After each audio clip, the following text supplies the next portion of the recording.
수 있도록 귀한 이 말씀의 시간 함께하여 주시옵소서. 감사합니다. 주님, 살아계신 예수 그리스도의 이름으로 기도드렸습니다. 아멘. 오늘 우리에게 주신 하나님 말씀은 예레미야서 말씀입니다. 예레미야서 50장 33절부터 46절까지 저 여러분이 한 구절씩 교독하시고 마지막 구절 46절은 함께 읽도록 하겠습니다. 예레미야서 50장 33절부터 46절까지 제가 먼저 받도록 하겠습니다. 만군의 여호와께서 이와 같이 말씀하시니라. 이스라엘 자손과 유다 자손이 함께 학대를 받는도다. 그들을 사로잡은 자는 다 그들을 붙들고 놓아주지 아니하리라. 내 권자는 강하니 그 이름은 만군의 여호와라. 반드시 그들 때문에 싸우시리니 그 땅에 평안함을 주고 바벨론 주민은 불안하게 하리라. 여호와의 말씀이니라. 칼이 갈대아인의 위에와 바벨론 주민의 위에와 그 고관들과 지혜로운 자의 위에 떨어지리라. 칼이 자랑하는 자의 위에 떨어지리니 그들이 어리석게 될 것이며 칼이 용사의 위에 떨어지리니 그들이 놀랄 것이며 칼이 그들의 말들과 병거들과 그들 중에 있는 여러 민족의 위에 떨어지리니 그들이 여인들 같이 될 것이며 칼이 보물 위에 떨어지리니 그것이 약탈되리라. 물 위에 내리어 그것을 말리리니 이는 그 땅이 조각한 신상의 땅이요 그들은 무거운 것을 보고 실성하였습니다. 그러므로 사막의 들짐승이 승냥이와 함께 거기에 살겠고 타조도 그 가운데에 살 것이요 영원히 주민이 없으며 대대에 살 자가 없으리라. 여호와의 말씀이니라. 하나님께서 소돔과 고모라와 그 이웃 성읍들을 뒤엎었듯이 거기에 사는 사람이 없게 하며 그 가운데 머물러 사는 사람이 아무도 없게 하시리라. 보라, 한 민족이 북쪽에서 오고 큰 나라와 여러 왕이 충동을 받아 땅 끝에서 일어나리니 주창을 가진 자라. 잔인하여 불쌍히 여기지 아니하며 그들의 목소리는 바다가 설레임 같도다. 딸 바벨로나, 그들이 말을 타고 무사같이 각기 내 앞에서 대열을 갖추었도다. 바벨론의 왕이 그 소문을 듣고 손이 약하여지며 고통에 사로잡혀 해산하는 여인처럼 진통하는도다. 보라, 사자가 요단의 깊은 숲에서 나타나듯이 그가 와서 견고한 처소를 칠 것이라. 내가 즉시 그들을 거기에서 쫓아내고 택한 자를 내가 그 자리에 세우리니 나와 같은 자 누구며 출두하라고 나에게 명령할 자가 누구며 내 앞에 설 목자가 누구냐. 그런즉 바벨론에 대한 여호와의 계획과 갈대아 사람의 땅에 대하여 품은 여호와의 생각을 들으라. 양떼의 어린 것들을 그들이 반드시 끌어가고 그들의 초장을 황폐하게 하리니 바벨론이 약탈당하는 소리에 땅이 진동하며 그 부르짖음이 나라들 가운데 들리리로다 하시도다. 아멘. 방금 읽은 예레미야서 50장 33절부터 46절까지의 말씀을 가지고 그들의 구원자는 강하니라는 제목으로 말씀을 나누겠습니다. 오늘 본문을 읽으면서 저는 학창 시절에 들었었던 World History 역사 수업이 생각났었습니다. 세계 최초의 문명이 시작된 이 고대 근동지방, 오늘날의 중동 지역을 다스리고 호령했었던 여러 제국들의 이름들을 외우고 또 공부했었던 기억이 나는데요. 특별히 이 제국의 이름은 성경에 나왔었던 것 같은데 라는 의문을 가지며 스스로 조금 더 공부해서 찾아봤었던 기억이 납니다. 오늘 본문에서 계속해서 언급되고 또 말하고 있는 제국은 바로 바벨론 제국입니다. 성경에서 바벨론은 이러한 단순한 나라 이름만을 뜻하는 것이 아니라 상징적인 의미를 가지고 있습니다. 첫 번째 상징으로는 바로 하나님의 도구, 유다의 죄를 심판하기 위해 하나님께서 잠시 사용하신 진노의 막대기였습니다. 두 번째로는 세상 권세의 상징입니다. 하나님을 대적하는 인간의 교만, 우상 숭배, 그리고 화려하지만 결국 무너질 세상을 상징하고 있죠. 그래서 요한계시록에서도 이 세상을 빗대어 큰 성 바벨론이라고 말하고 있는 것을 우리가 볼 수 있습니다. 마지막으로 바벨론은 하나님의 심판의 확실성을 보여주는 상징입니다. 왜냐하면 오늘 본문에도 기록된 것처럼 그토록 강대하고 또 정말 이 중동 지역을 호령했던 그 제국이 하루아침에 정말 물길이 마르고 멸망하는 정말 그러한 역사가 있는 것처럼 하나님의 말씀이, 하나님의 예언이 얼마나 정확한지를 보여주는 증거가 되기 때문입니다. 그래서 오늘 본문은 특별히 예레미야서 46장부터 이제 기록된 하나님의 심판과 소망의 절정인 부분입니다. 46장부터 49절까지는 이제 각종 다양한 나라들에 대한 심판을 기록했었죠. 애굽과 블레셋과 모압과 암몬과 에돔과 다메섹 등에 대한 심판의 내용이었고, 그리고 이제 오늘 본문 50장부터 다음 장인 51장에 이르기까지 이 예레미야서의 대단원, 하나님의 도구로 사용되었던 바벨론 제국의 멸망을 기록하고 있습니다. 오늘 본문 첫 번째인 33절 말씀부터 보시기 바랍니다. 만군의 하나님께서 이와 같이 말씀하시니라. 뭐라고 말씀하십니까? 이스라엘 자손과 유다 자손이 함께 학대를 받는도다. 그들을 사로잡은 자는 다 그들을 붙들고 놓아주지 아니하리라. 정말 인간의 눈으로 봤을 때 바벨론 제국의 멸망은 꿈도 꿀 수 없었습니다. 하지만 예레미야 선지자는 담대하게 이렇게 선포합니다. 34절. 그러나 그들의 구원자는 강하니 그의 이름은 만군의 여호와라. 반드시 그들 때문에 싸우시리니 그 땅에 평안함을 주고 바벨론 주인은 불안하게 하리라. 여기서 나오는 구원자라는 단어, 이 구원자라는 단어는 히브리 원어로 고엘이라는 단어입니다. 고엘, 어디서 많이 들어본 그런 단어 같지 않으신가요? 바로 고엘은 기업 물을 자를 뜻하는 그러한 단어입니다. 특별히 룻기에서 우리가 이제 룻과 보아스의 관계를 보며 기업 물을 자, 그리고 궁극적으로 우리의 기업을 물을 자이신 예수 그리스도를 상징하는 그러한 단어입니다. 그래서 여기서 하나님의 이름을 구원자, 고엘이라고 예레미야 선지자가 기록하는 이유는 바로 하나님께서 이제 유다와 이스라엘 민족들의 친족이 되셔서 친히 그들의 기업 물을 자가 되어 주셔서 그들의 억울함을 직접 풀어주시고 그들에게 자유를 주실 것이라는 그런 회복의 말씀입니다. 그래서 이런 상황에 대하여 이제 예레미야 선지자가 선포한 후에 본격적으로 바벨론에 대한 하나님의 심판을 오늘 본문이 묘사하고 있습니다. 바벨론의 칼이 임한다는 말씀은 바로 전쟁이 일어나고 그리고 바벨론의 모든 자랑이 파괴될 것을 예고합니다. 35절부터 38절까지 이제 바벨론이 자랑하던 모든 자랑이 산산이 부서집니다. 그들의 지혜와 이제 그들의 모사와 그들의 지도자들, 거짓 선지자들과 점쟁이들, 그들의 모든 군사력과 또한 병거들과 또한 그들의 경제력과 보물들과 그들이 섬기는 모든 헛된 우상들에 이르기까지 모든 것들이 파괴될 것이다. 그 후에 39절과 40절을 보시면 이제 화려했던 바벨론 땅이 폐허가 되어서 정말 들짐승들의 처소가 되는, 타조의 처소가 되는, 어떻게 보면 창세기에서 언급되었던 이제 소돔과 고모라의 멸망과 비교되어 영원히 그 땅 가운데 거하는 주민이 없을 것이라고 기록합니다.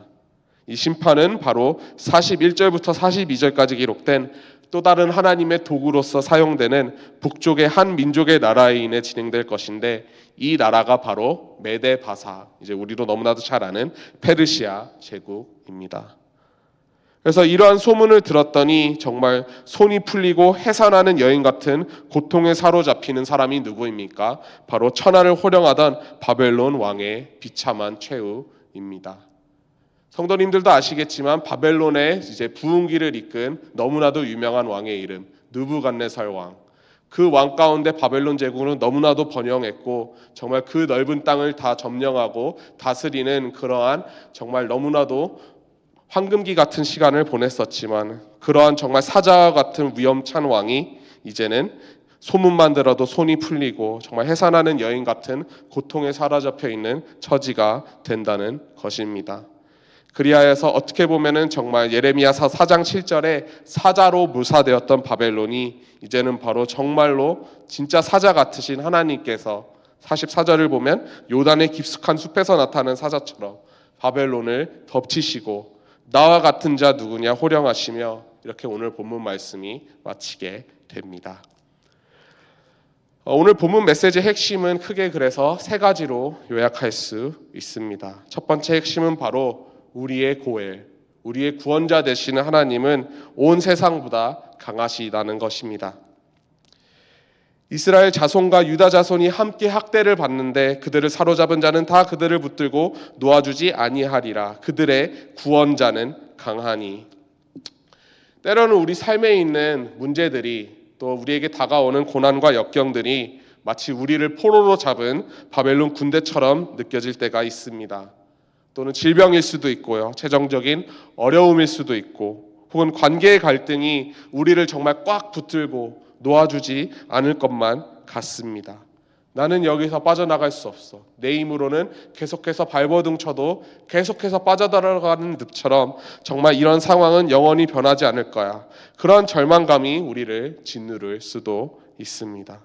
하지만 예레미야 선지자는 분명히 선포합니다. 그들의 구원자는 강하니. 단순히 공경에 처한 그런 사람을 돕는 조력자가 아닙니다. 가장 가까운 친족으로서 정말 한 가족, 억울한 일을 당한 나의 형제를 대신해 빚을 갚아주고 그의 노예된 것을 해방시키며 원수를 대신 갚아주는 모든 책임을 대신 져주는 사람, 그것이 바로 고엘이고 그것이 바로 구원자이신 하나님이신 것입니다. 하나님께서는 멀리서 그저 우리의 죄로 인해 멸망을 관망하고만 계시진 않습니다. 그분은 우리의 가장 가까운 친족이 되어주시고 우리를 자녀 삼아주시고 정말 그 아들이신 예수 그리스도를 이 땅 가운데 보내셔서 우리의 빚을 대신 갚아주시고 당신의 가족으로 삼으셨습니다. 그분은 우리를 붙들고 있는 세상의 그 어떤 권세보다 강하십니다. 세상이 우리를 꽉 붙잡고 놓지 않으려고 할 때 더 강력한 손길로 우리를 건져내 주시고 정말 그 손을 꺾으시고 그리고 정말 우리를 보호해 주시는 강한 고엘, 그분이 바로 우리 주 예수 그리스도이신 것입니다.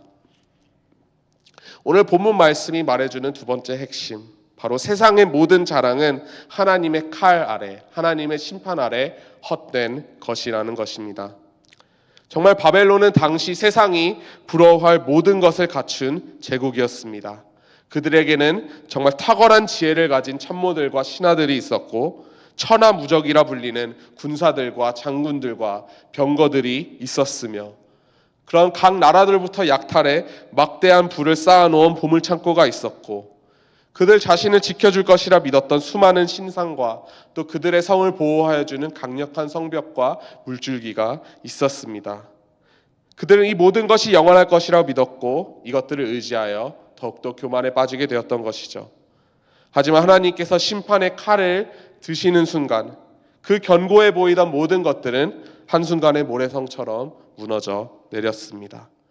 그들이 자랑하는 지혜는 어리석음이 되었고 용맹하던 군사들은 여인처럼 두려워 떨었으며 그들의 가득했던 보물은 약탈당했고 믿었던 우상들은 아무런 힘도 쓰지 못하고 그저 돌덩이로 전락하게 되었습니다. 오늘날 우리는 무엇을 의지하며 무엇을 자랑하며 살고 있습니까? 통장의 잔고, 나의 학벌과 경력, 나의 든든한 인맥, 나의 건강, 그 어떤 것이 나의 정말 삶의 자랑이 되고 우상이 되든지 간에 이 모든 것들은 나의 삶을 살아가는 데 있어서 필요한 도구가 될 수는 있어도 결코 우리의 구원이나 우리를 구원할 수 있는 그러한 장치가 될 수는 없습니다. 바벨론의 멸망은 진정으로 우리에게 하나님 없는 성공의 허무함을 경고합니다. 그래서 오늘 말씀을 우리는 경고의 말씀으로 받아들여 정말 언젠가 무너지고 사라질 이러한 세상의 자랑이 아니라 영원히 변치 않은 하나님을 나의 힘으로 나의 자랑으로 삼고 있는지 다시 한번 돌이켜봐야 할 줄로 믿습니다. 마지막으로 오늘 본문 말씀의 핵심은 바로 하나님의 계획은 반드시 한치의 오차도 없이 성취될 것이라는 말씀입니다. 역사의 주관자가 누구인지 극명하게 보여주는 장면입니다. 바벨론의 왕은 정말 카리스마 넘치고 위엄이 넘치고 온 모든 제국과 그리고 모든 나라들을 정복하고 모든 전쟁에서 바벨론을 승리로 이끌었던 그러한 왕이 아직 일어나지도 않은 소문만 듣고도 손이 떨리며 공포에 질려 해산하는 여인처럼 괴로워하는 모습을 나타내고 있습니다. 정말 천하를 호령하던 이러한 권력자도 다가올 미래 앞에서는 정말 한없이 무력하고 나약한 인간이라는 것을 다시 한번 보여주는 장면입니다. 하지만 하나님께서는 어떻게 비유되십니까? 바로 포효하는 유다의 사자처럼 하나님께서는 당당하십니다. 그분께서는 소문에 흔들리시는 분이 아니고 바로 역사를 만드시고 이끄시는 분이기 때문입니다. 하나님께서 정말 바벨론을 멸하고 내 백성을 돌아오게 하겠다 이렇게 계획하시고 선포하셨다면 세상 그 어떤 제국도 그 어떤 사람도 그 어떤 군대도 그 길을 막을 수 없습니다. 매년마다 이런 말을 반복하는 것 같지만 계속해서 삶을 살아가다 보면 세상은 점점 더 불확실해지고 더욱더 어두워져만 가는 것 같습니다. 계속해서 전쟁이 이어지고 경제는 늘 안 좋아지는 것 같고 그리고 우리 삶에 정말 개인적인 걱정과 두려움과 그리고 다가오는 고난과 어려움이 늘 가득해서 정말 바벨론 왕처럼 마음이 녹아내리는 것도 경험하게 됩니다.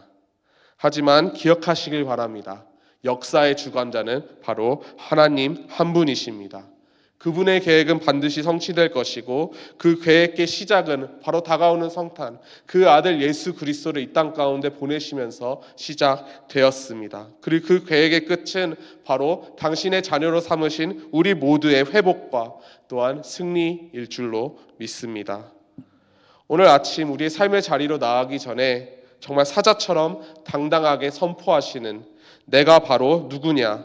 내가 바로 그들의 구원자이고 그들의 구원자는 강하니 이렇게 선포하시는 하나님을 믿으며 나아가시길 바랍니다.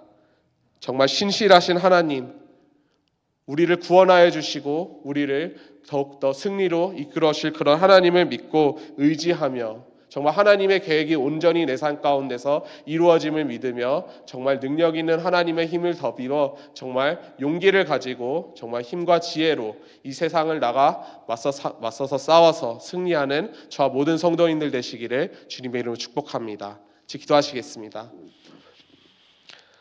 사랑의 아버지 하나님 참 감사합니다. 오늘 귀한 말씀을 통해 주님 정말 하나님께서 우리의 고엘과 같은 그런 기업 물을 자 구원자가 되어주셨고 정말 그들의 구원자는 강하다. 정말 능력이 있고 정말 신실한 그러한 하나님이다. 그런 말씀을 우리에게 전해주시니 감사합니다. 주님 정말 우리의 삶을 관망하시는 것이 아니라 우리를 너무나도 사랑하여서 그 아들이신 예수 그리스도를 이 땅 가운데 보내주셨고 정말 또한 말씀 가운데 내가 현재 의지하고 내가 속히 바라보고만 있는 그 모든 세상의 모든 자랑이 바벨론이 무너진 것처럼 헛되고 헛된 것을 다시 한번 깨닫게 하여 주시니 감사를 드립니다. 주님 정말 고맙습니다. 주님의 계획은 한치의 오차도 없이 모든 예언이 이루어졌듯이 이루어질 것을 믿으며 나아갑니다. 나의 삶 속에서도 더욱더 이런 하나님을 향한 믿음을 더욱더 키워나갈 수 있도록 도와주시고 정말 주님과 더욱더 더불어 승리하며 나아갈 수 있는 우리 모두가 될 수 있도록 주님 축복하여 주시고 함께하여 주시옵소서. 오늘 하루도 온전히 주님께 맡겨드리며 살아계신 예수 그리스도의 이름으로 기도드렸습니다. 아멘. 주님이 가르치신 기도로 예배 마치겠습니다. 하늘에 계신 우리 아버지여 이름이 거룩히 여김을 받으시오며 나라의 임하옵시며 뜻이 하늘에서 이루어진 것 같이 땅에서도 이루어지이다. 오늘날 우리에게 일용할 양식을 주옵시고 우리가 우리에게 죄 지은 자를 사하여 준 것 같이 우리의 죄를 사하여 주옵시고 우리를 시험에 들게 하지 마옵시고 다만 악에서 구하옵소서. 대개 나라와 권세와 영광이 아버지께 영원히 있사옵나이다. 아멘.